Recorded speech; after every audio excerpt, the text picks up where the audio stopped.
Bien, bonjour messieurs, dames, chers amis et invités, bonjour, et merci d'être venus. Et je remercie tous les présents à cette... Hein? On redémarre? D'accord.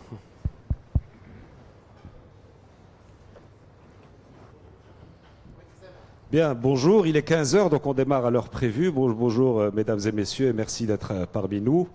Je remercie également nos invités qui vont animer cette table ronde de cet après-midi. Comme vous le savez, l'EVAM, qui est l'Association des importateurs de véhicules automobiles au Maroc, qui est l'organisatrice du Salon de l'automobile, a souhaité cette année étendre, je dirais diversifier ou étendre l'intérêt du salon en organisant des tables rondes sur les principales thématiques qui sont posées aujourd'hui au secteur de l'automobile.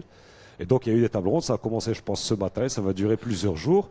Et cet après-midi, le thème de notre table ronde est autour de l'assurance automobile.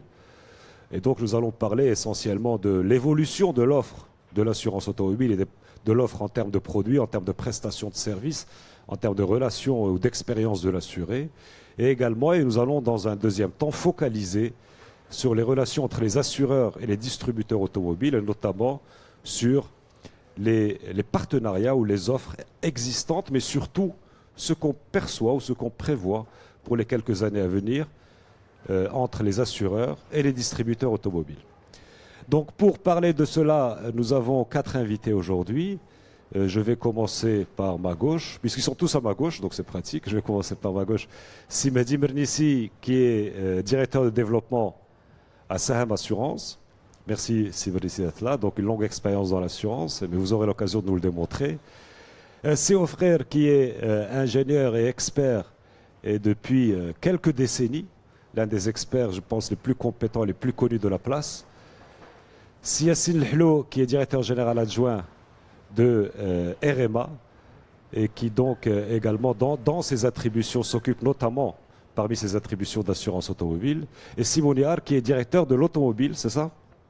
Au niveau de la compagnie d'assurance Sanad et qui donc lui aussi est actif sur ce marché de l'automobile. Donc moi-même, Fouad Douiri, donc assureur et président directeur général d'un cabinet de courtage d'assurance depuis quelques années, après avoir été assureur pendant quelques décennies.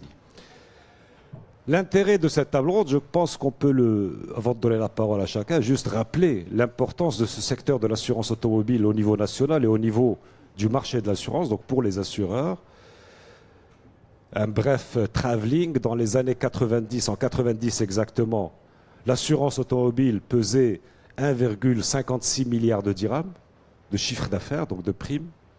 Nous sommes passés à 3,7 milliards de dirhams en l'an 2000, 7,1 milliards de dirhams en l'an 2010, donc pratiquement un doublement toutes les décennies, ou même un peu plus qu'un doublement, à 10,5 milliards de dirhams de chiffre d'affaires en 2017.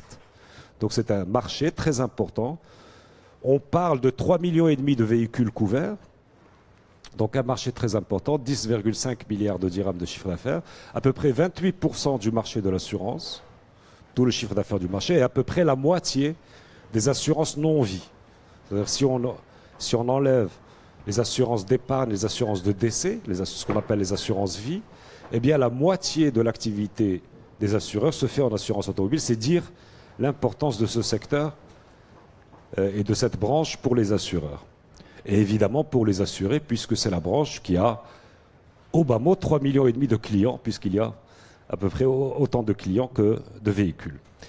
Ces contrats sont distribués, et ça aussi c'est un point important, par, à fin 2017, 1873 agents et courtiers et 463 bureaux directs. Vous voyez que j'ai des chiffres précis tirés du rapport du régulateur. Donc à peu près 2200 ou 2300 points de vente qui tous les jours, dans tous les coins du Maroc, distribuent et servent les clients en assurance automobile, plus 300 à 350 nouveaux qui vont s'ajouter, puisque dès cette année, ils ont passé un examen d'agrément et ils vont venir s'ajouter. Et ce qui va nous faire arriver à quelque chose, à plus de 2500 points de vente qui distribuent l'assurance. Mais, et avant de vous passer la parole, le plus important pour moi en tant qu'observateur, c'est que sur ces 15 dernières années, je dirais à partir du début des années 2000, on est passé d'un produit qui dans l'imaginaire collectif était considéré comme une taxe. On achetait l'assurance comme on payait une taxe par obligation, parce que c'est une obligation légale, d'être assuré en responsabilité civile automobile, eh bien on est passé aujourd'hui, on le voit, à des packages de produits et de services avec des innovations qui viennent régulièrement et avec une compétition entre les acteurs sur les innovations.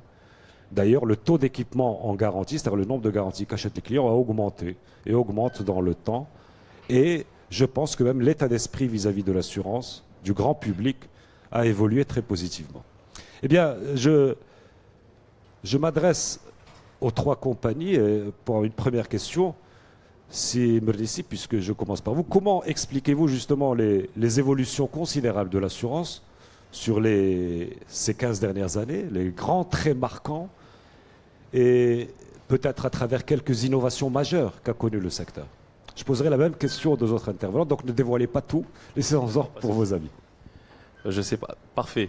Donc pour ma part, je ne parlerai pas de révolution parce que c'est un peu trop fort, mais entre les années 90 et 2000, il y a une véritable rupture. Moi je pense que cette rupture, elle est due aux consommateurs, aux clients, dont les besoins ont complètement changé. Et dès le début des années 2000, je pense que ça sera reprécisé par mes collègues, on a vu émerger l'assistance. Déjà, on a fait un pas en avant très important en apportant des prestations qui étaient, à mon sens, essentielles pour satisfaire le client final. Par la suite, il y a eu également un effort très important qui a été fait par les différentes compagnies sur le profiling, sur la segmentation, sur l'approche offre et tarif, pour apporter vraiment à ce client une offre qui correspond parfaitement à son besoin. Parce que pendant longtemps, les années 80-90, j'étais encore jeune, on connaissait l'assurance, les garanties annexes étaient extrêmement chères, il n'y avait que l'ARC, les gens ne s'équipaient pas énormément, et je pense que les compagnies, avec un effort général, avec le besoin qui a évolué, ont revu leur approche tarifaire et ont proposé non seulement, comme vous l'avez précisé, des packs, des formules intéressantes, mais à des tarifs fort intéressants. Ensuite, je pense qu'il y a eu une émergence également au niveau de la qualité de service, au niveau de la prestation, et on a vu, en termes de règlement sinistre, il y a eu une évolution durant ces 15 dernières années qui me semble phénoménale, parce qu'on est passé de quelques mois de règlement de sinistre à quelques heures. Prenons l'exemple par exemple de Sahama Assurance que je représente. En 2009, on a lancé les centres d'indemnisation directe, notamment le Check Auto Express. C'était une petite révolution au marché parce que, in fine, le client qui avait l'habitude d'attendre 1 mois, 2 mois, 3 mois, son chèque, les va-et-vient avec l'intermédiaire, les va-et-vient avec la compagnie, bon, qui sont parfois justifiés par un certain nombre de documents, se déplace directement auprès d'un centre d'indemnisation, arrive avec son véhicule, et après 1h30, il repart avec son chèque. Donc là, je pense que ça a été une véritable évolution, et les compagnies, dans le cadre d'une concurrence complètement saine, ont toutes fait évoluer leurs prestations en termes de gestion de sinistre par rapport à ce client final. Et je pense que Silhlou, Sanad également, vont parler un peu de leur expérience à ce niveau-là. Et je pense qu'aujourd'hui, on n'a absolument rien à envier à des marchés européens. Rien qu'à faire un peu le tour d'Internet, aujourd'hui on est tous connectés, non seulement en termes de prestations, en termes de services, en termes de qualité de service, et on en reparlera tout à l'heure, même au niveau digital aujourd'hui, je pense qu'on est au niveau des pays les plus développés en termes d'assurance. Merci. Silhlou, vous pouvez réagir peut-être sur ça. C'est Silhlou, DGA de RMA Assurance, je le rappelle. Quelques innovations majeures, je pense que vous partagez le point de vue général, mais quelques innovations majeures. Et peut-être aussi, quel retour? Est-ce que vous avez des retours de la part des intermédiaires, de la part des clients? Et comment vous avez vu cette évolution? Bon, je rejoins effectivement ce qui a été dit par Simon Messi. C'est vrai qu'on a le secteur des assurances et spécialement l'assurance automobile a connu une évolution importante au cours des dernières années. Il y a eu beaucoup d'investissements de la part des compagnies d'assurance, que ça soit en fait sur les outils pour fluidifier en fait tous les process de production et de gestion des sinistres. Que ce soit sur les produits qui sont proposés, donc en termes de garantie annexe, en fait, proposer des produits innovants en fait aux clients, et que ce soit aussi en termes de formation des réseaux de vente, puisque effectivement on a accompagné en fait nos réseaux pour proposer en fait ces produits-là qui sont proposés, puisque contrairement effectivement à la RC, voilà, les garanties annexes, effectivement il y a un effort pour la commercialisation. Et pour vendre ces produits-là en fait aux clients. À partir de là, je dirais, il y a également aussi un facteur qui est important, c'est que il y a eu une évolution sur la partie tarification de ces garanties annexes, puisqu'effectivement par rapport au prix qui était pratiqué il y a 10-15 ans, en fait, les prix ont beaucoup chuté, donc ce qui a facilité l'équipement des clients en fait en garantie annexe.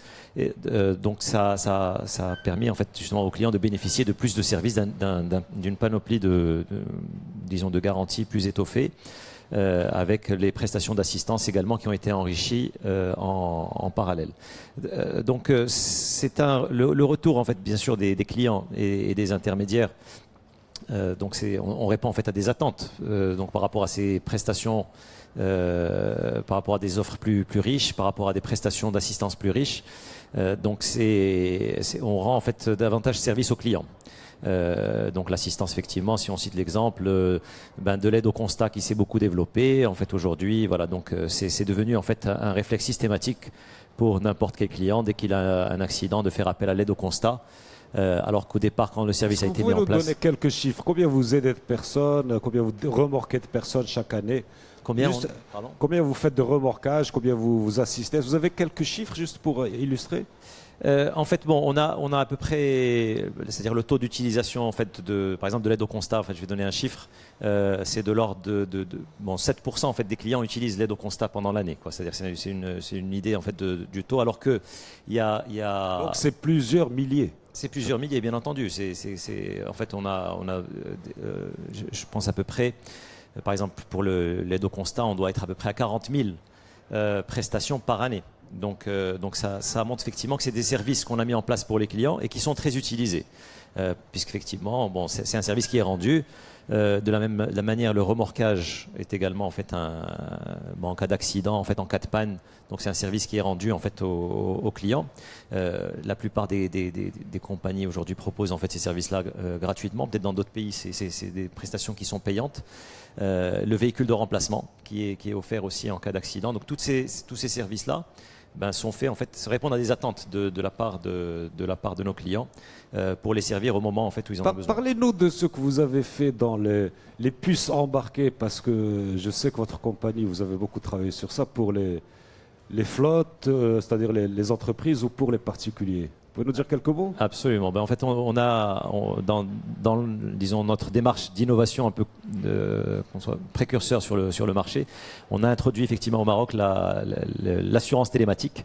Donc d'abord pour les clients qui disposent de flottes de véhicules. Donc c'est des outils qui permettent, outre les fonctionnalités classiques de géolocalisation de leur parc de véhicules. Donc on met une puce dans en fait, c'est un boîtier qui est installé dans le véhicule et qui permet bien sûr au gestionnaire de parc de suivre la position, la géolocalisation de ces véhicules. Mais ce qui nous intéresse, nous, en tant qu'assureurs, c'est le comportement de conduite des chauffeurs. Et donc, en fait, il y a un certain nombre d'informations qui sont mesurées par ce boîtier qui permettent de définir un score de conduite pour les chauffeurs. Et donc, on sait identifier les chauffeurs qui sont à risque par rapport à des chauffeurs, effectivement, qui ont une bonne conduite. Et donc, pouvoir sensibiliser davantage. Donc c'est une action qui est en termes de prévention. On a également en fait un outil de boîte noire qui permet en cas d'accident de savoir exactement ce qui s'est passé 40 secondes avant l'accident, 20 secondes après pour comprendre les circonstances en fait de l'accident. On l'a introduit il y a quelques années pour les particuliers, c'est la solution Malakbox. Donc là, c'est un boîtier qu'on installe en fait dans le véhicule et qui permet, outre effectivement là aussi la géolocalisation du véhicule, d'alerter l'assistance automatiquement en cas d'accident. Donc en cas d'accident, il y a une alerte qui remonte et l'assistance attache directement avec le conducteur dans son véhicule. Et ça, c'est une innovation effectivement sur le marché. C'est des choses qui sont devenues obligatoires en Europe. Aujourd'hui, il faut savoir que tous les nouveaux véhicules en Europe vont être équipés de ce système-là, donc d'alerte automatique d'assistance, parce que si on arrive parfois effectivement en fait à intervenir plus rapidement, on peut sauver des vies. Et donc c'est un service en fait que nous proposons dans le cadre de Malakbox. Merci. Simoniar, à votre tour, peut-être compléter si vous avez des observations sur ces évolutions, sur d'autres disons, innovation que vous voulez citer, mais je voulais également que vous nous parliez un peu du prix, parce que là, les deux intervenants ont dit qu'il y a une baisse de prix. On voudrait bien savoir de combien, ça veut dire quoi, et puis également donc commenter par rapport à ces innovations ou à d'autres retours ou par rapport aux attentes des clients. En fait, comme je rappelle que vous êtes directeur à la compagnie d'assurance Sanad. Tout à fait, je m'occupe de la production automobile à la Sanad. Donc je rejoins ce qui vient d'être dit par M. Mernissi et M. Helou. Il y a eu de l'innovation, il y a eu une baisse des tarifs justement. Et comme toutes les autres compagnies, nous avons justement suivi la même logique et le même chemin justement par rapport à ça. Pour les réductions, comme vient de dire justement M. Mernissi, nous avons appliqué des réductions par rapport à des profils. Donc nous avons nous-mêmes, comme ce qui est fait par ailleurs, appliqué une tarification indexée sur des profils. Donc un profiling surtout au niveau du particulier, donc au niveau du marché des particuliers. Donc un profiling qui fait que un tel profil est plus amené à causer des accidents qu'un autre. Bien sûr, des coefficients de majoration ou de réduction tarifaire sont accordés au niveau des garanties annexes, bien sûr, parce que comme nous le savons tous, il y a une tarification RC qui est là, qui existe, et il y a une tarification au niveau des garanties annexes qui change justement selon le profil. Est-ce que ces écarts sont importants? Vous pouvez nous donner un exemple, par exemple. Alors je sais que vous n'avez pas votre tarif sur vous, mais disons juste l'ordre de grandeur. Quelqu'un qui a 30 ans, qui habite à Casablanca, il assure en tout risque une voiture de 6 chevaux. Et quelqu'un qui a 50 ans, qui habite à Marrakech et qui assure la même voiture. En tout risque, je parle. Quels sont les écarts de prix? Est-ce que c'est 10%, 20%, 30%? En fait, nous avons une autre logique de tarification à la Sanad. On combine justement ce profiling avec l'adhésion à l'un ou l'autre pack. Donc nous avons également une logique pack. Nous avons développé des packages destinés justement au marché du particulier, principalement. Et la combinaison des packs et du profiling donne lieu à une réduction donnée. Donc si on compare justement les deux profils que vous citez par rapport au même pack, on peut parler d'une réduction de 50% par rapport... 50%, c'est considérable. À peu près, oui. C'est considérable. Je crois que c'est logique. Si on voit les statistiques, c'est logique. Peut-être deux autres questions pour vous, Simoniar. Est-ce qu'il y a une vraie concurrence sur ce marché? Les gens se posent beaucoup la question. Est-ce qu'il y a une concurrence? Il n'y a pas une concurrence. Évidemment. Et puis la deuxième question, je sais que Sanad a été précurseur dans la vente par Internet notamment. Vous avez fait un certain travail dans ce domaine. Quelques commentaires, peut-être comment ça se passe. Est-ce qu'aujourd'hui c'est déjà quelque chose qui marche très bien? Est-ce que c'est une expérience qui débute? Comment vous le voyez? Au Maroc, nous avons toujours besoin de l'humain, du contact humain. Donc, déjà sur la compétition et après sur Internet. Oui. Sur la compétition entre acteurs, comment vous la voyez? Est-ce qu'elle existe? Est-ce qu'elle est dure? Elle est féroce, je crois. C'est ce que vont me confirmer mes confrères. Elle est féroce. On innove. Une société qui n'innove pas n'existera plus dans quelques années. Donc on innove, on est présent. Comme vient de citer M. Helou, on a développé nous-mêmes une solution télématique justement qui permet un suivi des véhicules, notamment pour les flottes de véhicules de commerce. Donc, nous avons développé justement un produit qui correspond à cette catégorie de personnes, de flottes, de transporteurs. Et nous ne sommes pas limités à ça, nous avons développé autre chose. Nos axes de développement ne se dirigent pas uniquement vers le client final, mais également vers nos partenaires, vers nos intermédiaires. Nous avons par exemple développé dernièrement, il y a quelques années de ça, Assis à la carte, qui permet quand même un gain de productivité. Donc il permet la lecture des documents, carte grise, permis de conduire directement sur un boîtier. Ça dure 5 secondes, alors que si jamais le gestionnaire s'amuse à saisir les informations qui figurent sur les deux cartes, ça lui prendrait quand même entre 2 et 5 minutes, ça dépend de la rapidité du gestionnaire. Nous avons également développé en offre packagée, nous avons créé de nouveaux produits, donc la concurrence est là et nous pousse tous, acteurs du marché, à développer, à créer de nouveaux produits. Et Internet, comment ça se passe? Au niveau d'Internet, c'est un peu plus discret. Comme je viens de vous dire, le Marocain a besoin du contact humain. C'est normal. Nous sommes quand même un marché qui accède difficilement aux nouvelles technologies. N'oublions pas que justement nous sommes quand même une population majoritairement rurale. On est à 55% ou 52% de population rurale. Il y a également les petites villes, qui n'ont pas sûrement accès aux nouvelles technologies. Enfin, j'ai insisté sur ça parce que vous savez que les rendez-vous de l'assurance qui ont eu lieu la semaine dernière, on parlait de la disruption, ils ont beaucoup parlé du digital comme la nouvelle frontière pour les assureurs et pour les assurés aussi, parce que c'est surtout pour changer l'expérience client. Alors peut-être d'un mot, chacun de vous peut nous parler de qu'est-ce qu'ils font dans le digital, mais vraiment rapidement. Très rapidement. Alors pour Saham, petit rappel, on a lancé notre premier site de vente en ligne il y a presque 10 ans. Donc on a commencé cette expérience. Si on se rappelle, avec Lamia, on donnait au choix aux clients, on essayait de le diriger sur ce site de vente en ligne. Ce qu'on a pu constater, parce que quand même avec 10 ans d'expérience, on a énormément de recul, que le client marocain, le prospect, consulte beaucoup, fait des devis pour comparer certainement. Après, c'est vrai que l'achat n'est pas systématique. Il est là, mais il n'est pas systématique. Par rapport au digital, je pense qu'aujourd'hui, il est prépondérant. Peut-être que pour l'acte de vente, c'est un peu difficile, mais tout ce qui est avant et après la vente, il est nécessaire. On a revu notre application mobile. Nous étions les premiers à avoir lancé une application mobile sur le marché de l'assurance.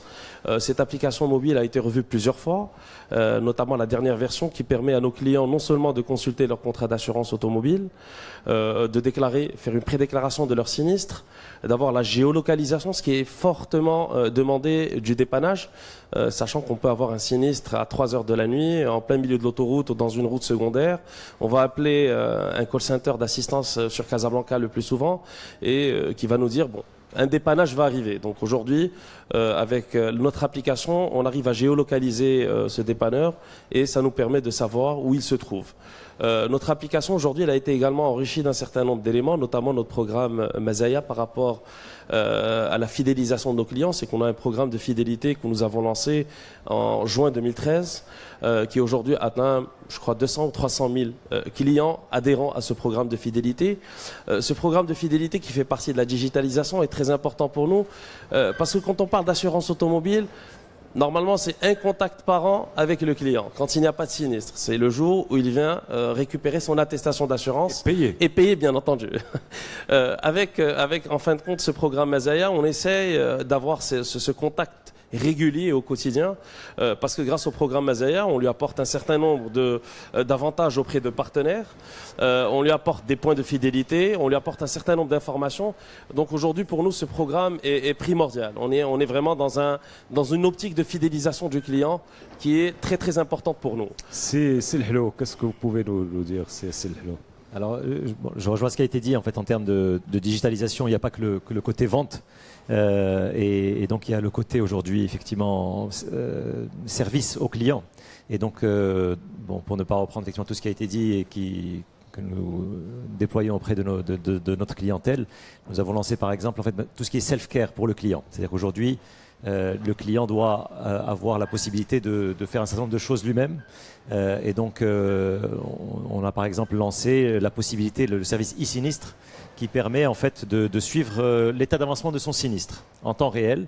Donc il a accès, soit à travers Internet, soit à travers l'application mobile, de suivre en fait son dossier, à quelle étape il est. Et donc ça permet en fait aussi de donner une information intéressante. On a aussi le système e-renouvellement, donc la possibilité pour le client de rentrer sur Internet et de renouveler en fait son contrat.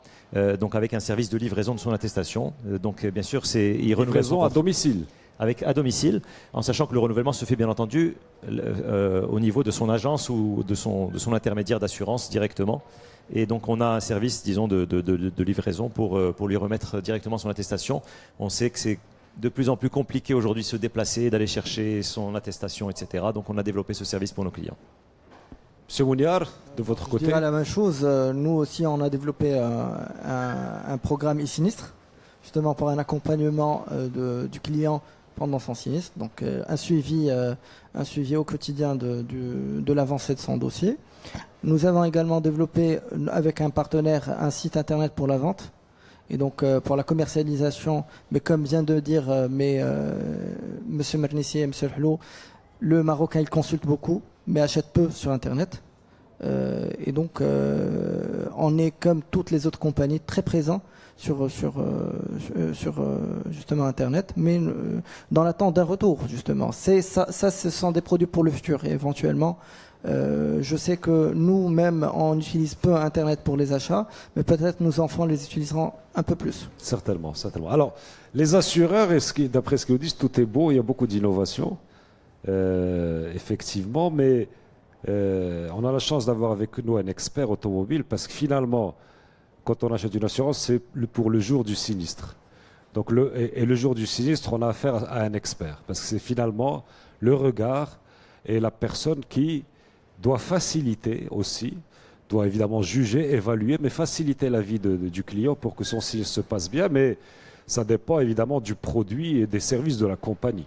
Mais l'expert est un bon juge de la qualité de service. Alors si, frère, vous exercez l'expertise depuis quelques décennies, n'est-ce pas? Donc vous avez pu voir également l'évolution du secteur et notamment comment on règle un sinistre. Est-ce que vous pouvez nous donner quelques jalons de cette évolution aujourd'hui? Où c'est qu'on en est aujourd'hui? Quel jalon on a franchi? Et quel regard portez-vous sur le règlement des sinistres? Bismillah, assalamu alaikum. D'abord, mille merci à vous tous de m'avoir offert cette occasion. Je suis très heureux et enchanté. Alors, c'est vrai, le métier d'expert, peut-être on n'en parle pas beaucoup. J'essaierai de le parcourir à partir de l'expert des années 90, où il y a l'expert et éventuellement une collaboratrice. Et donc l'expert fait pratiquement toutes les tâches de l'expertise, de l'évaluation, de la rédaction pour délivrer des rapports. Ça a évolué le métier. Maintenant, l'expert, pour avoir un agrément auprès d'une compagnie d'assurance, il est nécessaire d'être déjà expert judiciaire, c'est-à-dire expert agréé, disons assermenté, l'ancienne appellation, la nouvelle maintenant, la loi 4500, on parle plutôt khabir, qada'i, expert judiciaire. Donc au Maroc, il y a environ 3200 experts judiciaires dans toutes les disciplines, médicales, scientifiques et autres. Alors, les experts qui sont susceptibles de traiter les dossiers des compagnies d'assurance, que ce soit en automobile ou en risque divers, sont environ de 600 à 620. Sur les 600-620, actuellement, il y a une quarantaine au Maroc qui sont agréés par le secteur des assurances. Donc, c'est une chance de faire partie des équipes qui travaillent avec les compagnies d'assurance. Maintenant, quel est le métier? Qu'est-ce qu'il doit faire cet expert qui collabore avec une compagnie d'assurance?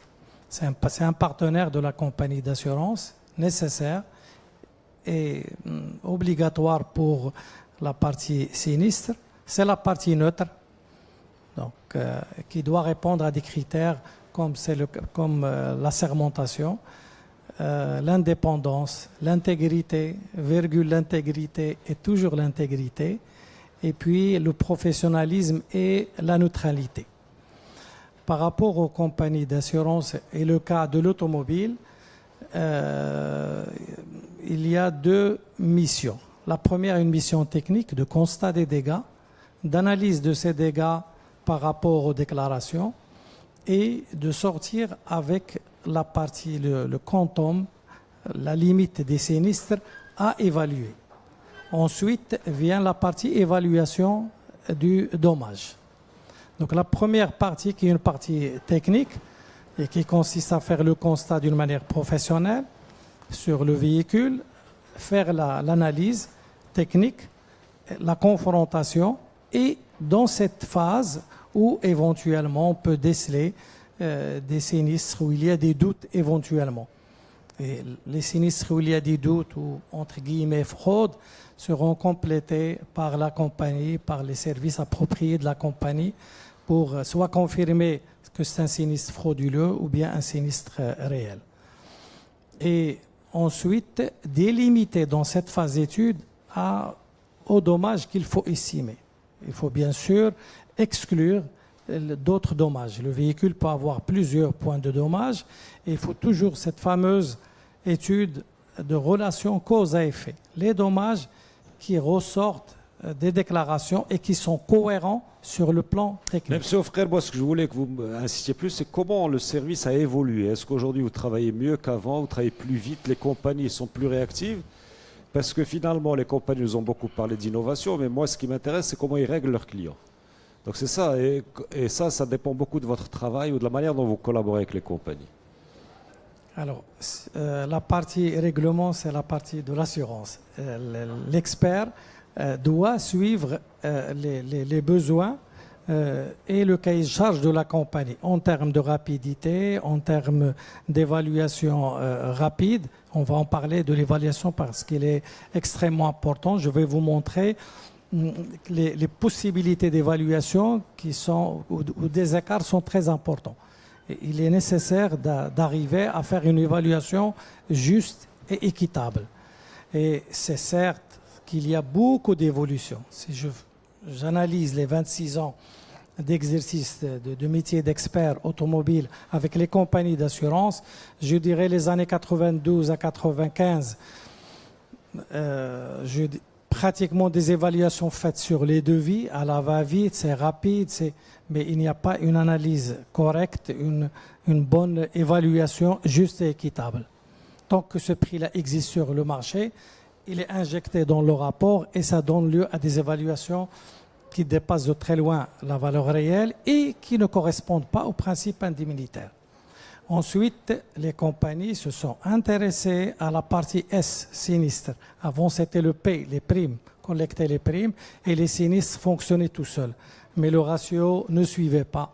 Et donc, il y avait le suivi, et il y avait aussi la sélection des cabinets d'expertise qui peuvent suivre et évoluer avec les compagnies d'assurance. Dans le temps, il y avait un expert, une collaboratrice, ou un expert, 2, 3, 4 collaborateurs, pas plus. Ça a évolué, d'autres fonctions au sein du cabinet d'expertise et d'autres métiers, d'autres profils, des chiffreurs, des constateurs, des analyseurs de relations cause à effet, des gestionnaires, des aides-gestionnaires, pour former une équipe. Dans le temps, donc une moyenne 5 dans un cabinet, maintenant on est dans des moyennes de 25 à 50. Donc il y a une évolution.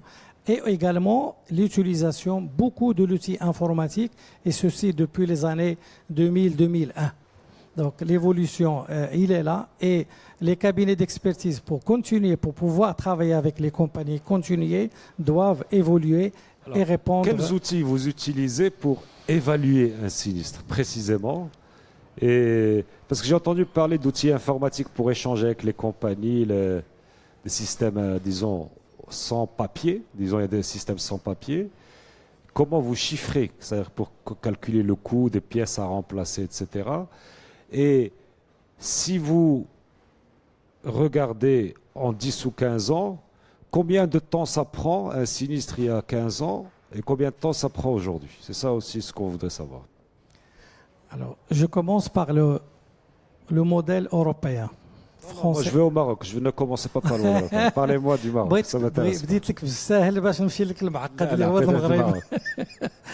Alors, l'équation d'évaluation du dommage... Monsieur Offrel, il fait de la politique, on lui pose, et c'est lui qui se pose la question à laquelle il va répondre. L'évaluation de dommage, c'est vrai, sur le plan rapidité, a beaucoup évolué avec les outils, certes. L'équation d'évaluation est toujours très simple, elle est élémentaire, c'est l'équation du premier degré. Et estimation est égale fourniture plus main-d'œuvre. Elle est simple. La complication vient dans le fait, comme vous l'avez posé, quelles sont les fournitures qu'on doit prendre, sachant qu'ils existent. Pourquoi j'ai dit le modèle européen? Parce que dans le modèle européen, il y a un type de fourniture, pratiquement un type de main-d'œuvre. C'est standardisé et tout le monde travaille dans les logiciels partagés entre l'ensemble des partenaires, compagnies, donc, le modèle européen, c'est la concession. Tout le monde va chez le concessionnaire. C'est ça ce que vous voulez dire. Absolument, exact. Donc c'est Absolument. relativement ça. Absolument. Au Maroc, il y a le concessionnaire et le garagiste du coin. Le petit garagiste du coin avec la pièce d'origine et la pièce adaptable. C'est ça ce que vous voulez dire. Absolument, absolument. Donc, dans cette équation, pour éclaircir, au niveau fourniture, nous avons fourniture d'origine, donc ça, c'est le concessionnaire exclusif.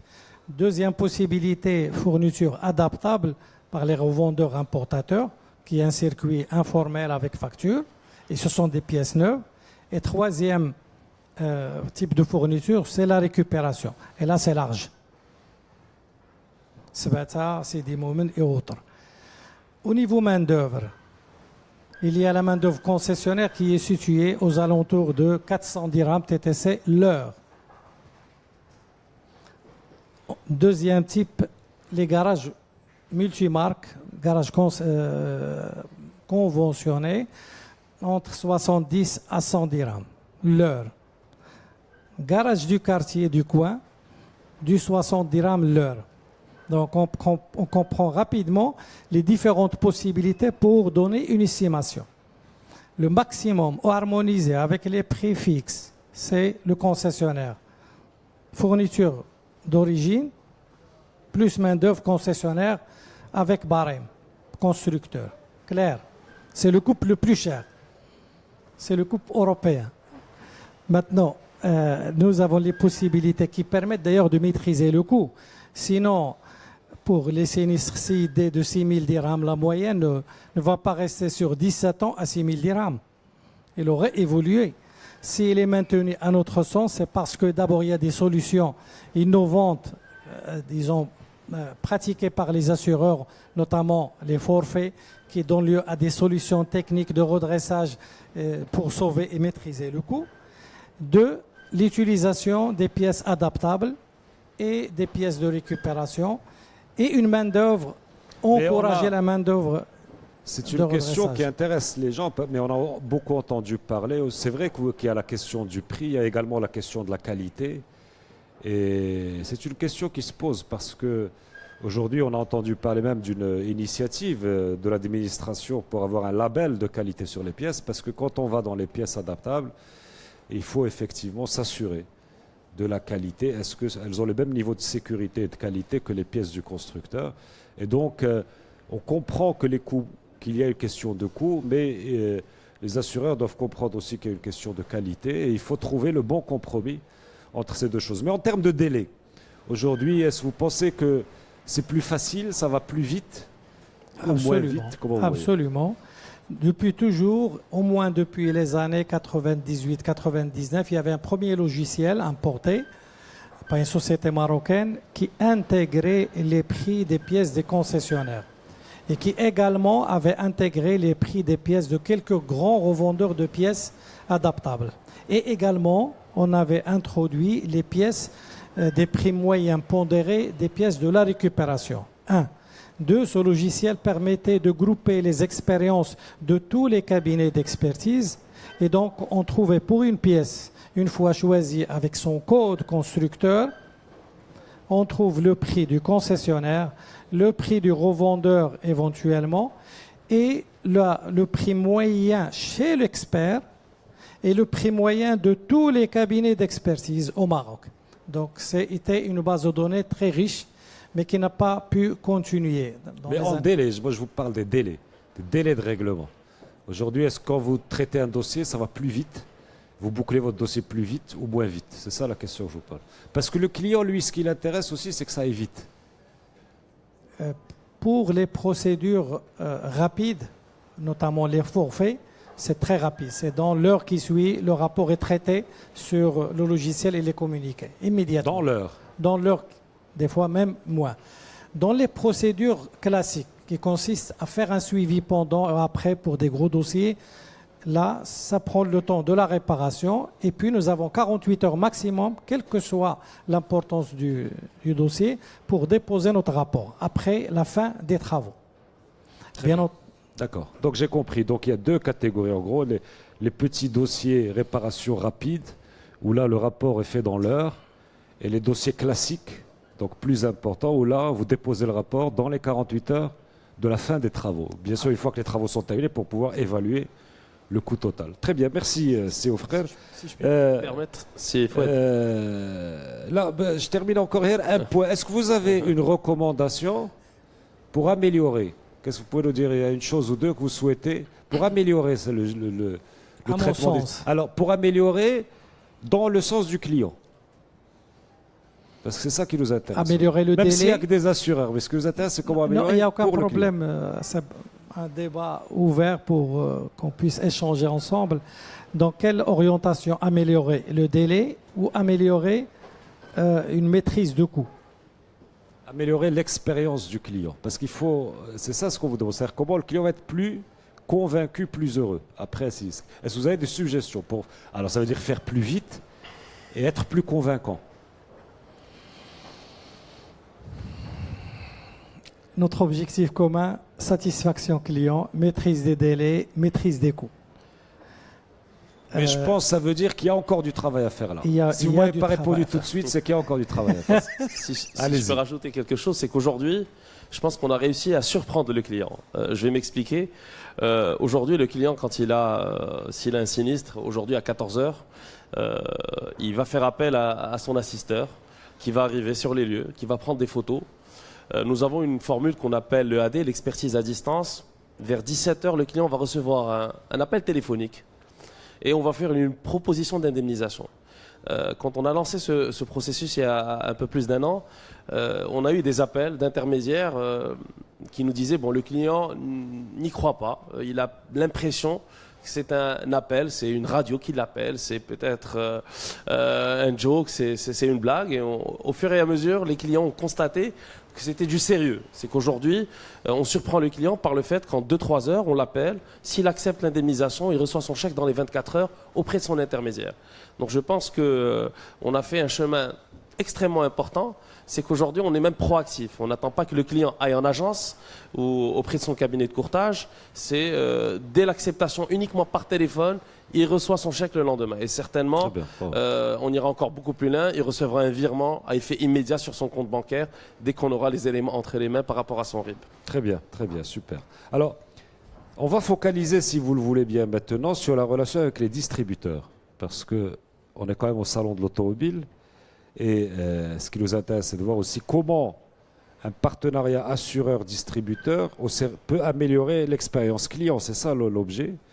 Dans le service, être couvert, bien couvert, justement couvert, et ça peut dépendre du type de véhicule ou du distributeur, mais également être correctement indemnisé, ou en tout cas que le véhicule soit correctement réparé, avec tout le service qui va avec en cas de sinistre. Donc dans les deux volets, un partenariat avec les distributeurs il y a certainement des partenariats déjà, mais il peut être profitable. Alors, Silhlo, allez-y, on va changer un peu d'ordre. Je vous donne la parole. Sur ce volet, est-ce que vous avez des partenariats avec les distributeurs? Est-ce que vous seriez... comment ça se passe et comment ça améliore l'expérience client, disons, dans ce que vous faites ou dans ce que vous comptez faire? Alors, bien entendu, en fait, on a plusieurs partenariats en fait avec des concessionnaires sur le volet assurance, et là aussi, donc ça répond en fait à un besoin client. C'est-à-dire qu'aujourd'hui, en fait, le client qui se présente chez le concessionnaire, ben, il a envie d'être servi en fait, bien sûr pour son véhicule, mais aussi pour son crédit et son assurance. Donc nous avons développé en fait plusieurs formules de partenariat en fait qui permettent justement de servir, d'intégrer en fait nos offres d'assurance avec les offres des concessionnaires. Donc selon là aussi donc des packages qui répondent en fait aux besoins des clients. En termes de couverture qui sont adaptées en fait à... Comment ça se passe? C'est-à-dire que le client, quand il achète une voiture, on lui donne son assurance aussi? Comment ça se passe concrètement? C'est une offre qui est en fait qui est intégrée soit en fait avec sa formule de financement. Donc effectivement déjà quand le crédit, enfin la société de financement en fait finance un véhicule, elle a besoin en fait de délégation sur les produits d'assurance. Donc on peut intégrer en fait avec les solutions de financement, donc intégrer une couverture d'assurance, soit pour des clients qui ne font pas appel. Donc c'est en fait avoir une proposition de couverture. Bien entendu, en fait, c'est une proposition qui est adossée en fait à un produit de la compagnie. Et que la compagnie va se charger en fait d'acheminer en fait vers le client. Mais donc l'objectif c'est de proposer en fait donc un produit qui soit intéressant et qui corresponde au segment du W. En fait, ouais. Vous pouvez nous donner un exemple pour nous expliquer que ça correspond bien, que c'est, disons, la vente, est-ce qu'il est moins cher ou est-ce que tout simplement c'est le même prix mais il est disponible ou est-ce qu'il est plus adapté? Comment on peut expliquer que ça soit intéressant? En fait, c'est une logique de package, c'est-à-dire qu'on essaie effectivement d'adapter en fait des packages qui répondent aux besoins des clients en fait en W. Donc on a 2 ou 3 packs qu'on propose, mais bon, les packs les plus complets en fait pour des clients en fait, des clients qui achètent un véhicule neuf souvent vont chercher la couverture la plus élargie pour couvrir leur véhicule. Donc, outre, disons, les couvertures classiques de vol, incendie, bris de glace, la tierce, on va proposer, en fait, donc tout ce qui est, par exemple, perte financière, on va proposer un rachat de vétusté, on va proposer de l'inondation. Donc, c'est des produits complémentaires qui permettent, en fait, aux clients d'avoir une couverture optimale par rapport à son véhicule W. On a également lancé récemment enfin, des formules d'assistance enrichies donc qui permettent aussi d'avoir des prestations enrichies en termes d'assistance. Donc que ce soit en termes de gamme de véhicules de remplacement, en termes de durée de véhicules de remplacement, qu'en termes de règles, en fait, en termes de remorquage. Donc l'idée, en fait, c'est d'avoir effectivement un produit qui va répondre en fait aux différentes attentes du client. Simonia, peut-être si vous pouvez compléter sur l'offre, est-ce que vous avez des partenaires, quel type d'offres peuvent convenir à des distributeurs automobiles? Nous aussi, nous avons développé justement des partenariats avec des sociétés de financement, avec le sponsor Gold du salon, donc avec la BMCI et d'autres sociétés de financement justement pour le financement de véhicules W. Nous avons également développé un certain nombre de packs. Donc nous avons mis en place depuis quelques années déjà des packs adaptés à chaque budget, à chaque profil. Donc le pack Iqtisadi ou Iqtisadi Plus justement pour répondre au budget limité et qui répond justement aux devoirs de l'assurance. Donc qui inclut la responsabilité civile ou la responsabilité civile et la défense et recours. Nous avons offert également des avantages dans le cadre d'un pack destiné aux femmes, donc le pack Nisa, qui inclut comme avantage le remboursement des frais de la chirurgie esthétique en cas d'agression ou en cas d'accident, et pour la dame conductrice principale ou propriétaire. Pour ses enfants mineurs, nous avons développé également d'autres packs comme le pack W à l'occasion du salon et justement pour chaque jour, donc pour les achats de véhicules neufs. Donc, et d'autres, et j'en passe. Donc pour ces packs, nous accordons généralement des rabais sur nos tarifs de référence qui peuvent justement arriver jusqu'à 25% de rabais sur nos tarifs de référence. Nous avons développé également de nouvelles garanties. Nous n'arrêtons pas d'innover. Donc à chaque fois que nous avons l'occasion de développer des garanties nouvelles, nous les développons. Nous offrons justement dans le cadre du pack VIP une franchise pour la garantie tierce, une franchise nulle. Donc quelqu'un qui se voit justement endommagé, qui se retrouve justement avec un véhicule endommagé peut se voir indemnisé totalement sans application de franchise. Est-ce qu'il y a des choses spécifiques pour les distributeurs? Parce que ça, ce que vous me dites de manière générale, c'est des produits de la compagnie, donc c'est un certain nombre de packs. Alors évidemment, dans le cadre de ces packs, vous pouvez faire des accords avec des sociétés de financement ou avec des distributeurs. Moi, je voulais savoir, est-ce qu'il y a quelque chose où on peut imaginer des choses où avec le distributeur, de manière, ça c'est spécifique et ça sera meilleur? C'est ça la question. C'est comment on peut...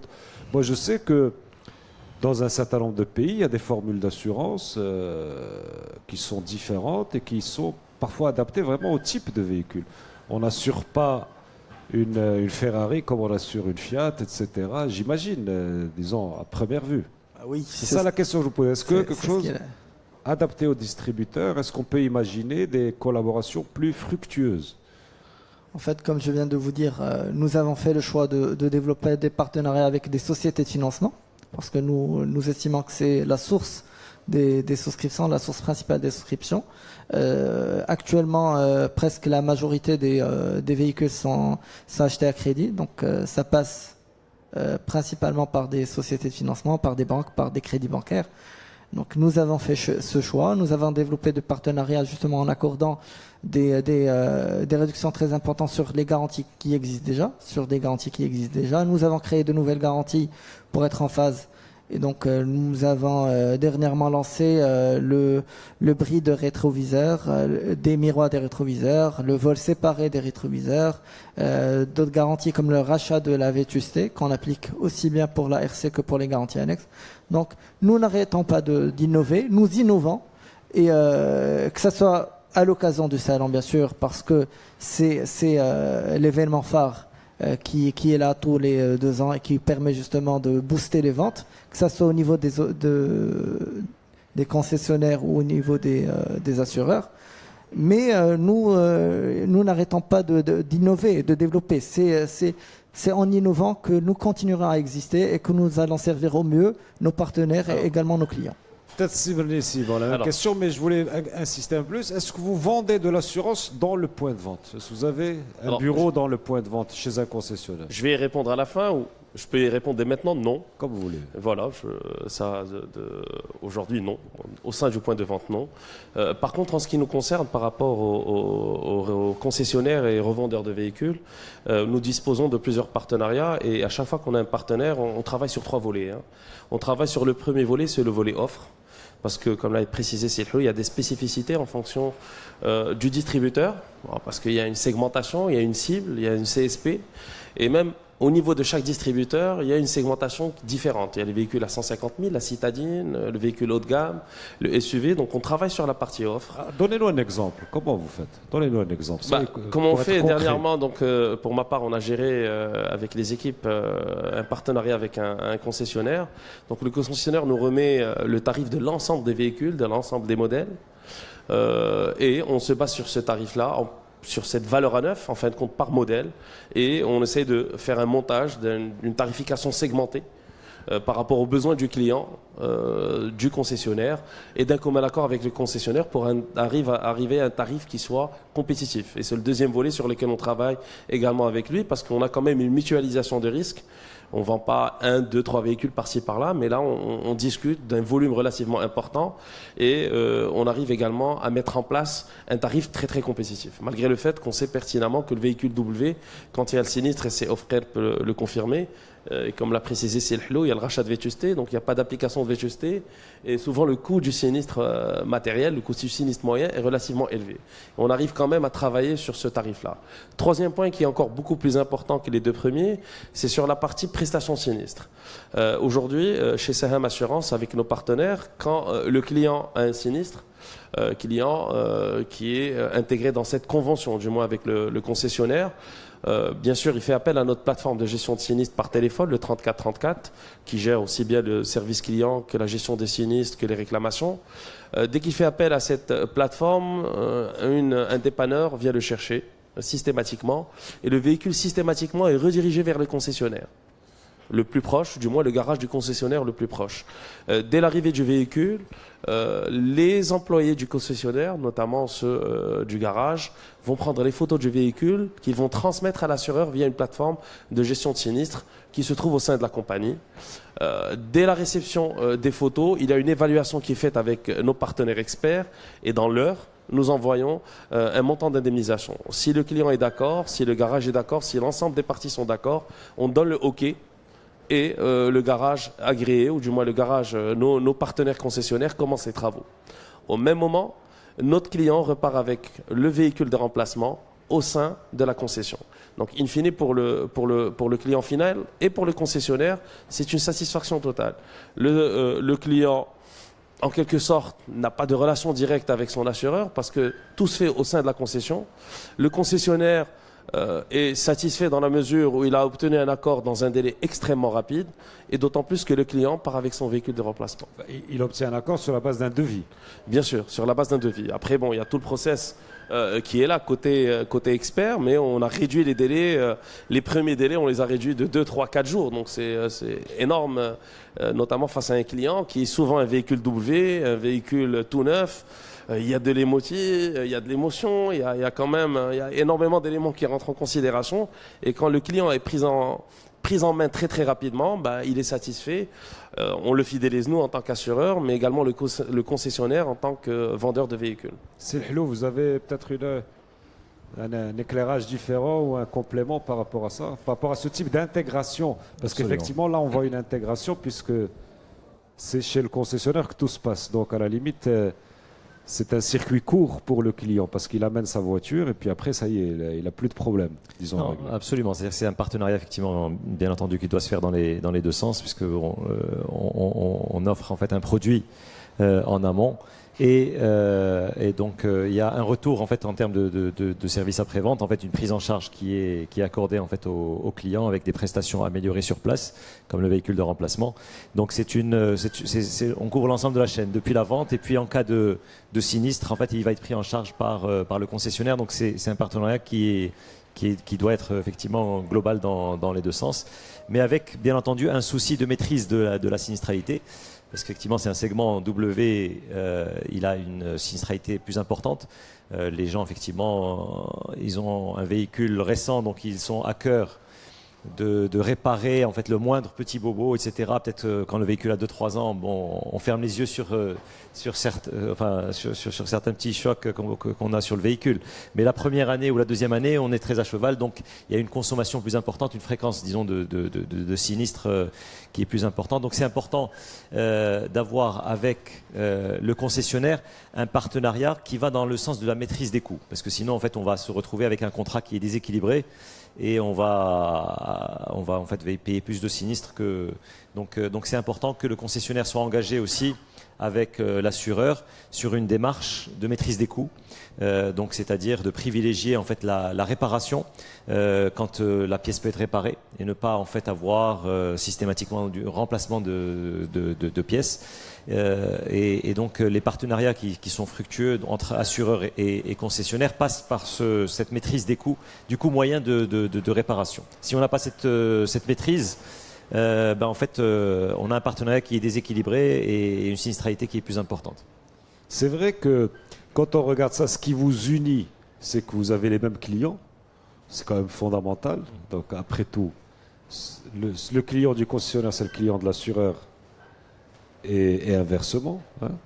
En tout cas surtout dans ce sens-là, parce que les assureurs ont aussi tous les véhicules, le parc qui est déjà circulant, qui est parfois très vieux, mais on a l'impression que vous avez des intérêts divergents.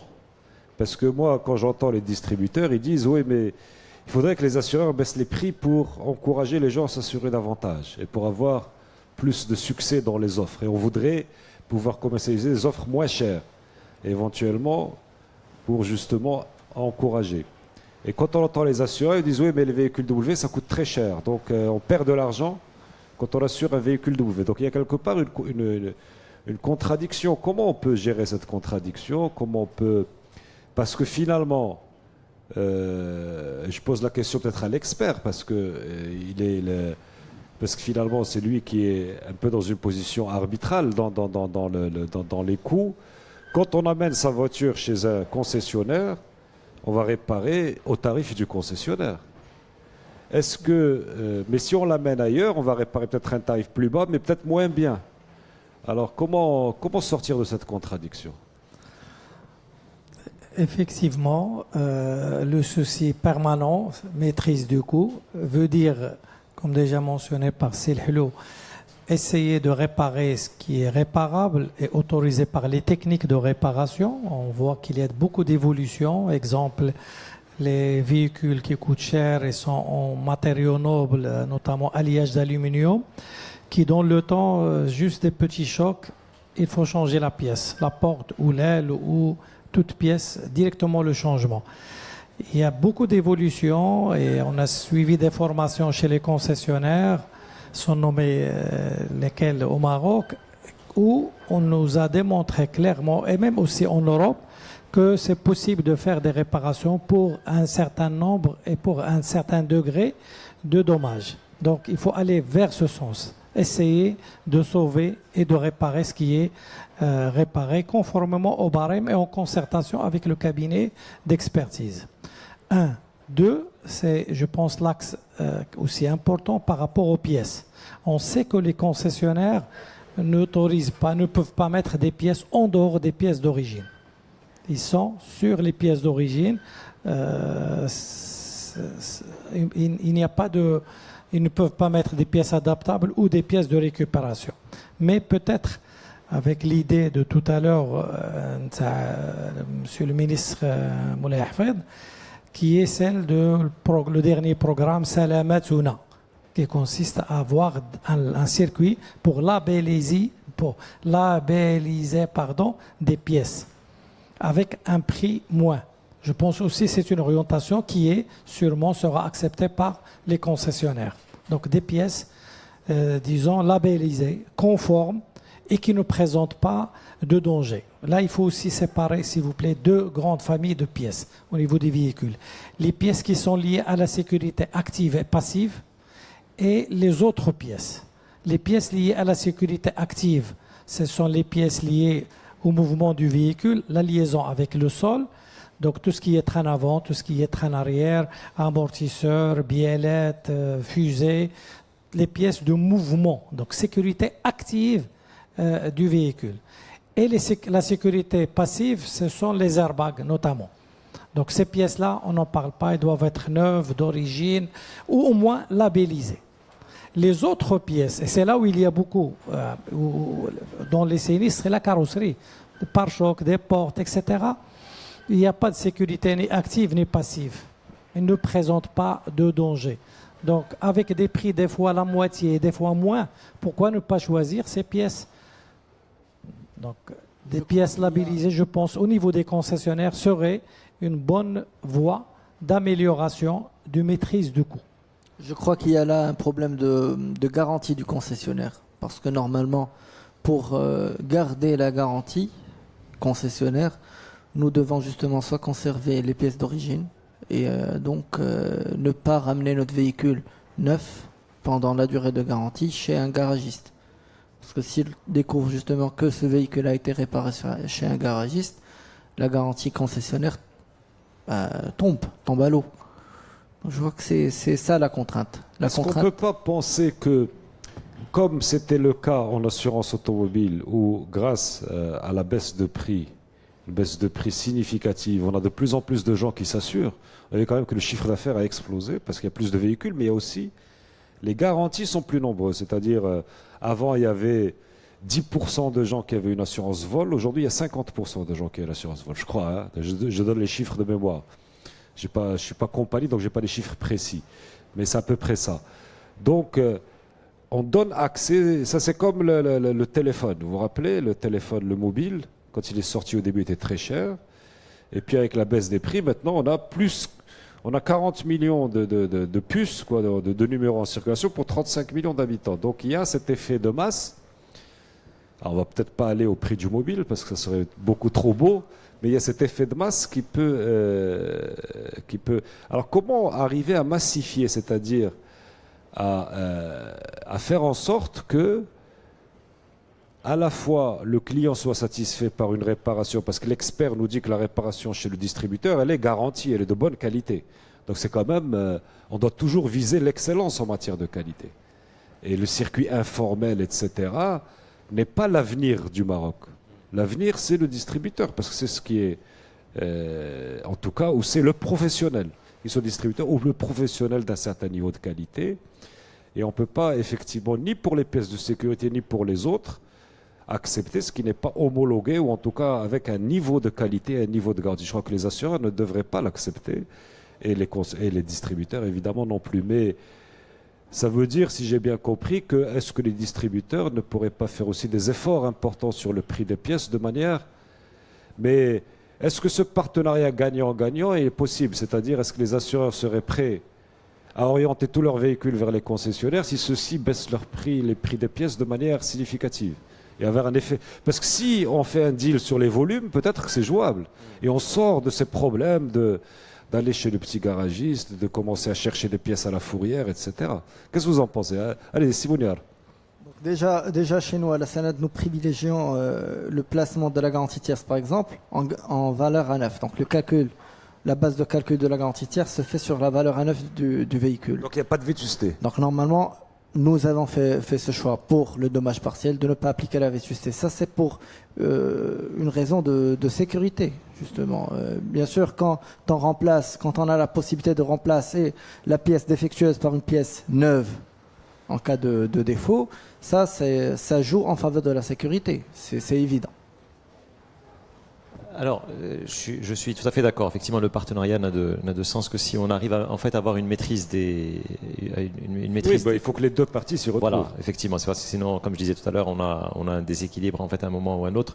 Donc, la maîtrise des coûts doit être un sujet permanent dans le cadre de ce partenariat, c'est-à-dire de suivi de commun accord du coût moyen, en fait, du coût moyen de réparation, parce que c'est l'indicateur principal en fait qu'on suit en fait avec les concessionnaires et qu'on soit dans une démarche effectivement gagnant-gagnant. Il y a un effort qui doit être fait sur les remises accordées sur les prix des pièces, parce qu'effectivement, qui dit volume dit en fait que les concessionnaires peuvent accorder des remises plus importantes à la compagnie d'assurance parce qu'elle apporte un volume. Donc c'est essentiellement en fait à ce niveau-là. Mais je pense qu'il faut distinguer effectivement entre les véhicules neufs et le parc qui est un peu plus ancien. Puisque bon là, le partenariat va concerner surtout les véhicules qui ont moins de 2 ans ou moins de 3 ans. D'accord. Sur le reste, aujourd'hui, c'est vrai que la pièce de récupération en fait n'est pas très structurée au Maroc. Il faut que notre secteur accompagne la structuration de ce secteur de pièces de récupération, puisque effectivement ce sont des pièces qui sont équivalentes à la pièce d'origine, qui sont de très bon état, et quand il s'agit de carrosserie, il n'y a aucun risque de placer cette pièce de récupération si elle n'a pas été endommagée. En fait, la carrosserie, il n'y a pas de risque. On ne parle pas bien entendu des pièces de sécurité ou des pièces mécaniques. Vous savez qu'en Europe, aujourd'hui, il y a une loi qui oblige l'utilisation de pièces de récupération.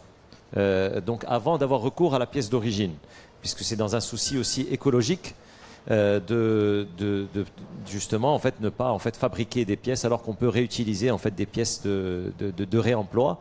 Donc c'est dans ce sens-là qu'on a lancé il y a quelques années déjà un pack écolo.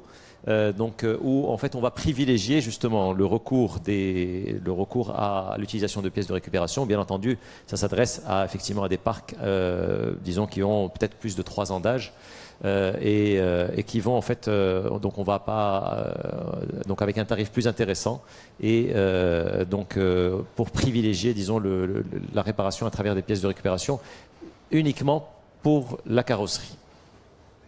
Vous voulez compléter? Moi, je voudrais compléter en disant, en fin de compte, avec nos partenaires, ce que nous essayons de faire, c'est un partenariat dans le temps, dans la durée par rapport au client. Certes, le véhicule est double la première année, mais il devient un véhicule ancien la deuxième, la troisième, mais la quatrième et la 5e année. Donc l'objectif étant, dans le cadre de ce partenariat, c'est d'offrir toujours ce même pack dont on a parlé tout à l'heure, ce service, ce tarif préférentiel aux clients, également pour les années à venir. Donc non seulement le concessionnaire d'un côté fidélise son client, quand il va vouloir changer de véhicule, il va revenir vers le même concessionnaire, et d'un autre côté, nous en tant qu'assureurs, nous fidélisons également le client. Il faut savoir que les statistiques le démontrent, la première année, effectivement le S sur P, sinistre sur prime, le rapport que nous suivons nous en tant qu'assureurs est souvent détérioré, voire très détérioré pour le véhicule W. Mais ce même véhicule W va devenir un véhicule d'occasion, va devenir un véhicule ancien. Et en fin de compte, quand on est sur un partenariat à moyen et à long terme, tripartite client, concessionnaire et assureur, on peut essayer de retrouver des équilibres, bien sûr, en tenant compte de tout ce qu'on vient de dire par rapport aux pièces de rechange, par rapport au coût de la main-d'œuvre, par rapport au coût de la réparation. Vous oubliez une chose, peut-être, je voulais vous le rappeler, c'est que si le marché des véhicules neufs, c'est 180 000 véhicules, Le marché de l'occasion, c'est plutôt 500 000. Il se vend aujourd'hui 500 000 véhicules d'occasion par an, d'après les chiffres que j'ai pu consulter. Et on sait qu'aujourd'hui, tous les distributeurs sont en train de s'équiper pour faire l'occasion. Déjà dans le cadre des reprises de véhicules, mais ça va devenir, disons, c'est une place de marché. Quand vous voudrez un véhicule d'occasion, dans les années qui viennent, vous allez aller chez un concessionnaire. Vous n'allez plus aller chez le samsar du coin ou celui qui est dans un café pour vendre des voitures. Et donc, de toute façon, il faudra discuter avec les distributeurs parce qu'ils vont maîtriser tout le marché, pas seulement le marché des véhicules neufs, mais le marché également des véhicules d'occasion. Et donc, si vous ne vendez pas de l'automobile par les distributeurs, ou si vous ne réparez pas avec les distributeurs, une part du marché va vous échapper. Donc, l'assureur qui va savoir travailler avec les distributeurs, à l'avenir, aura un avantage décisif très important. Donc, moi, j'invite peut-être encore un tour de piste pour qu'on ait encore quelques idées sur comment améliorer ce partenariat win-win, pour massifier la collaboration. Et j'ajoute pour que le client sache clairement à quoi s'en tenir. Parce qu'aujourd'hui, vous parlez, vous avez entendu les termes de vétusté, les clients ils savent pas ce que c'est. Ce qu'il sait lui, c'est que le jour où il a un accident, on lui dit ouais mais il y a une partie qui est à ta charge. Ça s'appelle la vétusté. Oui mais lui il le sait pas. Il faut que les contrats soient encore plus clairs parce que les contrats sont compliqués à lire et que tout ce que vous avez dit soit très clair au moment de l'achat. Donc, bon, c'est une remarque, mais peut-être si au frère, pour le mot de la fin avant de passer à d'éventuelles questions, comment voyez-vous l'amélioration? Et je parle chez le distributeur. Je ne m'intéresse pas au sinistre de manière générale. Le sinistre qui va à la concession, comment améliorer le service et comment améliorer l'indemnisation, c'est-à-dire que le client soit satisfait de ce qu'il a. Vous avez déjà donné l'orientation.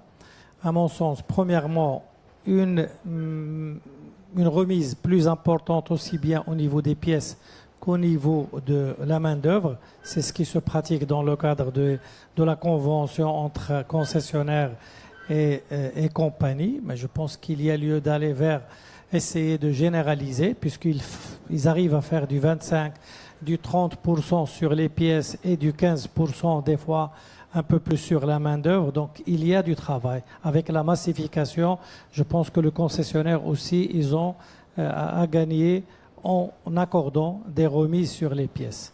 2, aller vers la pièce qui est labellisée pour la carrosserie. C'est très difficile la pièce de carrosserie d'occasion. Certes, en Europe, en France notamment, elle est utilisée. Il y a même une loi qui pousse dans ce sens. Mais ces pièces passent par un circuit de labellisation pour pouvoir l'exploiter. Donc, il doit porter un cachet comme quoi cette pièce est bien conforme pour pouvoir l'exploiter.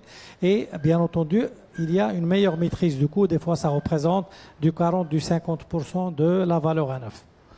Alors, je ne sais pas, je vais me tourner vers la salle. Si vous avez quelques observations, quelques questions, je vois que vous avez été attentif de manière générale. Donc, je ne sais pas si vous avez retenu ou si vous souhaitez des éclaircissements de la part des assureurs ou de l'expert.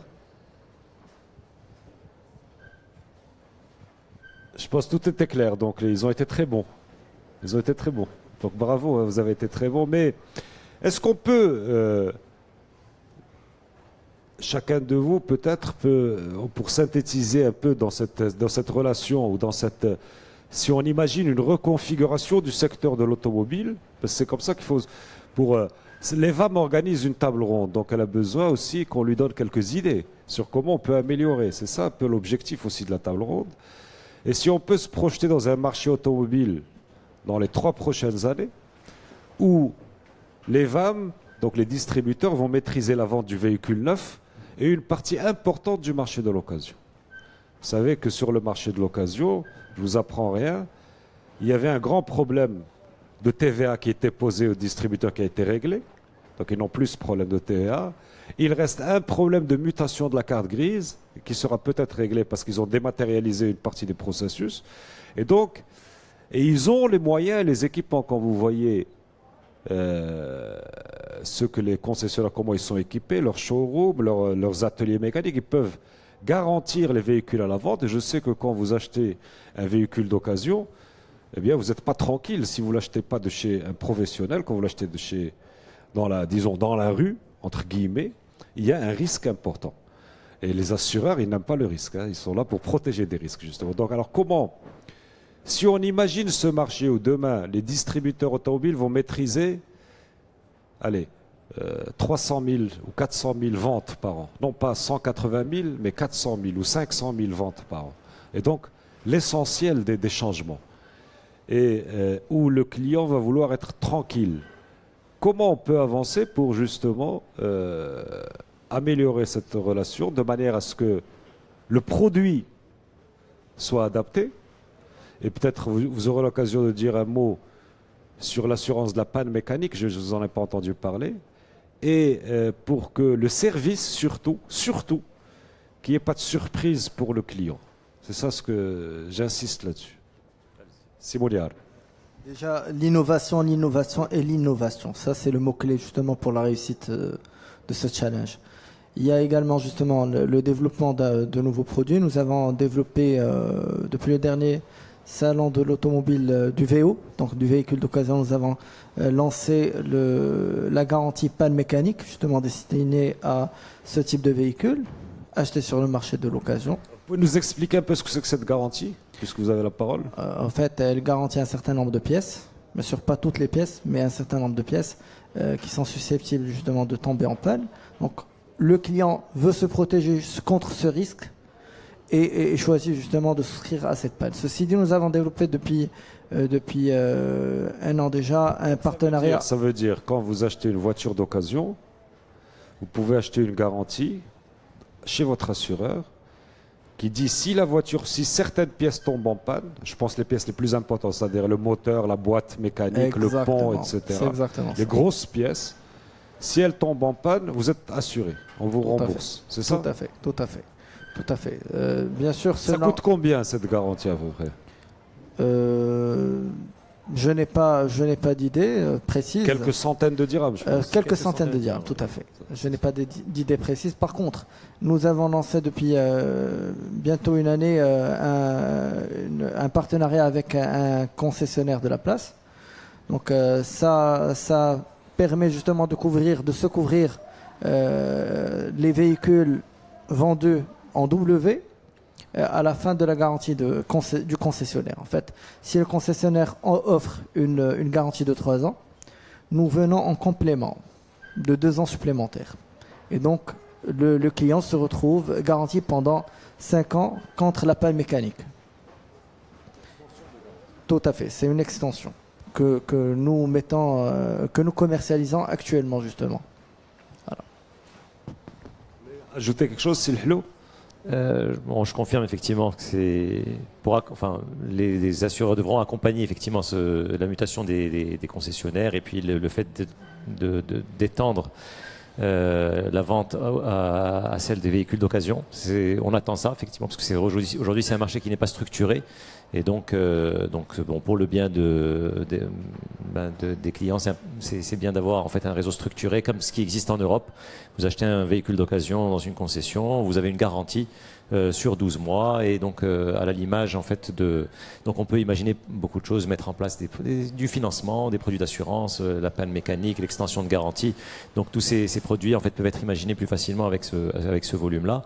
Mais pour synthétiser, aujourd'hui les concessionnaires se tournent de plus en plus vers les assureurs pour étoffer en fait les services qu'elles proposent en fait aux clients.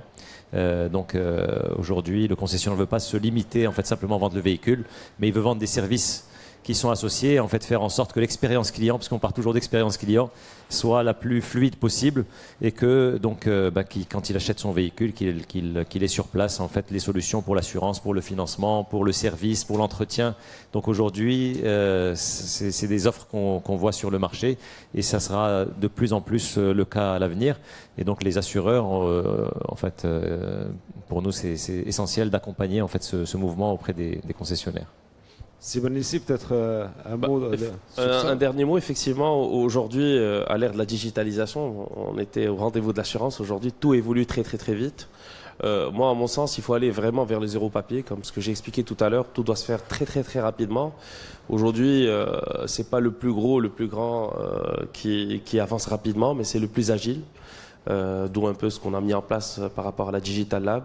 Donc aujourd'hui, avec les concessionnaires, nous travaillons énormément sur vraiment fluidifier au maximum l'expérience client pour que le client soit satisfait et pleinement satisfait pour qu'il revienne chez eux et qu'il revienne chez nous. Voilà.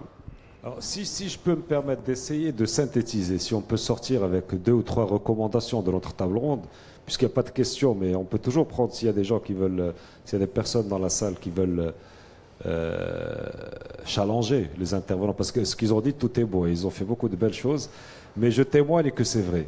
L'assurance a beaucoup changé et vraiment en bien, et tout ce qu'ils ont dit, moi qui suis conseiller du côté client, je peux vous dire que c'est vrai. Ce qu'ils ont dit, c'est ce qu'ils font, et les compagnies ont fait des efforts très très importants, évidemment perfectibles, mais très importants pour améliorer leurs produits et leurs services, et les experts également se sont inscrits dans cette dynamique. Mais pour synthétiser, moi ce que j'ai compris et ce qu'on peut aussi faire un appel aussi aux distributeurs et leur transmettre ce message, parce qu'on est chez eux, ils nous ont invités gentiment aujourd'hui. Et donc, c'est que les assureurs sont très favorables à ce que le marché de l'automobile de manière générale continue à se structurer avec des intervenants professionnels, et au-delà du marché du neuf, notamment le marché de l'occasion, et que dans ce cadre, les assureurs sont tout à fait disposés à accompagner cette évolution par toute l'offre produit nécessaire. Et l'offre produit au niveau des standards internationaux. On a cité l'exemple de l'assurance de la panne mécanique, de l'extension de garantie automobile. Quand vous allez par exemple chez un garage, il vous donne 2 ans de garantie, mais il peut vous donner 4 ans, et c'est un assureur qui prend c'est un contrat d'assurance. C'est pas toujours la maison elle-même qui garantit. Ça peut être un contrat d'assurance. Donc, la première chose qu'on peut dire, c'est que les assureurs sont prêts, ils s'inscrivent dans cette tendance, ils sont favorables à ce que même le marché de l'occasion soit bien structuré et bien maîtrisé par des interlocuteurs professionnels avec des niveaux de qualité élevés, et qui sont prêts à accompagner ce marché par les innovations et l'offre produit et la disponibilité du produit. La deuxième chose que j'ai retenue, c'est que une des clés du développement de la collaboration et de l'amélioration de l'expérience client, c'est vraiment maîtriser le coût des sinistres, parce que pour les assureurs et pour les assurés, donc pour les clients, c'est quelque chose qui est fondamental, et que dans ce cadre, il faut, il y a deux voies, il y a deux, disons, axes. Il y a un axe qui est la massification. Il est évident que si les concessionnaires ou les distributeurs ont beaucoup plus de clients, nécessairement leur prix de revient va diminuer parce qu'ils vont importer plus de pièces et ils pourront. Donc ça, c'est la question de la poule et de l'œuf. Est-ce qu'ils commencent d'abord à baisser les prix pour attirer plus de clients? Il faut qu'il y ait plus de clients pour baisser les prix, mais ça, on tranche toujours la problématique en disant qu'il faut les deux en même temps. Hein, il faut les deux. Donc probablement, c'est un premier volet de la question, c'est comment massifier davantage la réparation chez le concessionnaire, parce que c'est dans l'intérêt du client. On est bien d'accord que c'est dans l'intérêt du client, parce qu'il sera mieux garanti. C'est mieux de réparer chez un concessionnaire que chez le garagiste du coin. C'est normal. C'est une question de qualité, de sécurité et de garantie, mais il faut maîtriser les coûts. Donc premier axe, c'est un axe de massification. Deuxième axe, c'est qu'il faut également regarder sur certaines pièces, sur un volet, comment on peut travailler avec des pièces labellisées. Et donc là, c'est-à-dire qu'on se contente de deux types de pièces. La pièce d'origine qui d'office est labellisée, c'est la pièce d'origine, ou la pièce labellisée. Et quelque part là, il y a un appel au pouvoir public pour faire respecter la labellisation. Parce que n'oubliez pas que nous sommes un marché où il y a beaucoup de contrebande, où il y a beaucoup de pièces détachées dangereuses pour le consommateur. On peut voir des plaquettes de frein qui brûlent, on peut voir et qui sont dangereuses pour la sécurité et qui ne sont pas dans l'intérêt des assureurs parce qu'ils créent des accidents.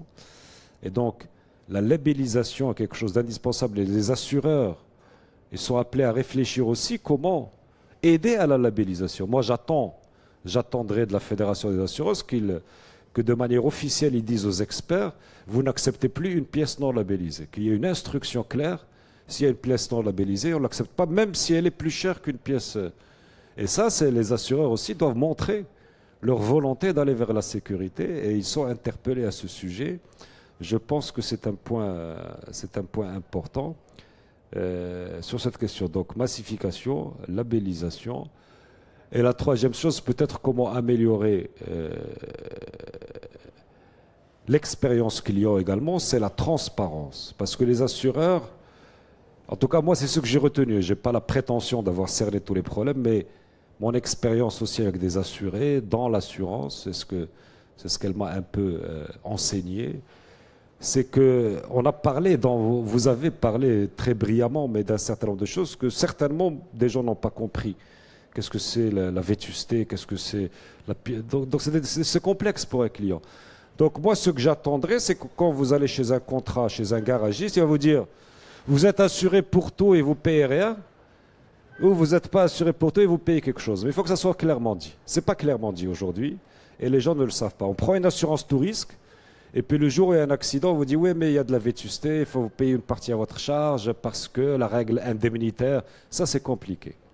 Si vous voulez travailler avec des concessionnaires, et si vous faites comme par exemple vous avez dit un prix par véhicule, c'est bien, c'est très louable, mais dites-le clairement. Dites à l'assuré, vous payez rien, vous venez chez moi, vous payez rien, vous êtes garanti de tout risque, tout, y a pas, la vétusté, j'en entends pas parler, ça n'existe pas. Ou vous dites clairement, attention, s'il y a un sinistre, vous allez payer une partie. Pourquoi vous ne le dites pas clairement? Parce que ce que vous dites est trop confus. Vous savez, moi j'ai travaillé 25 ans dans ce métier. Le jour où j'ai dû assurer ma voiture, je me suis bien renseigné. Ah, ben pourtant, je suis un professionnel.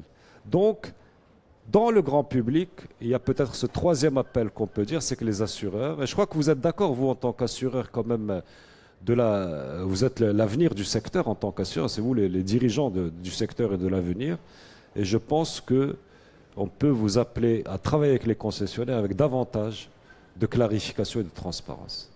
Voilà, je ne sais pas si j'ai bien synthétisé, mais s'il y a encore des observations ou des demandes de compléments, si on a été très clair, je remercie les intervenants de s'être déplacés parce que c'est des dirigeants qui sont très occupés, mais ils ont tenu à être au salon de l'automobile. Remercier l'EVAM et l'équipe de l'organisation de nous avoir invités, d'avoir parlé de ce sujet d'assurance et dire bien sûr vous êtes disponible pour avoir des contacts, répondre aux gens, des gens même en dehors de ça qui souhaiteraient évidemment s'assurer mais également dialoguer. Et j'espère qu'il y aura demain peut-être un groupe de travail entre l'EVAM et la Fédération des assurances pour trouver des solutions plus efficaces pour améliorer le secteur. Merci à vous.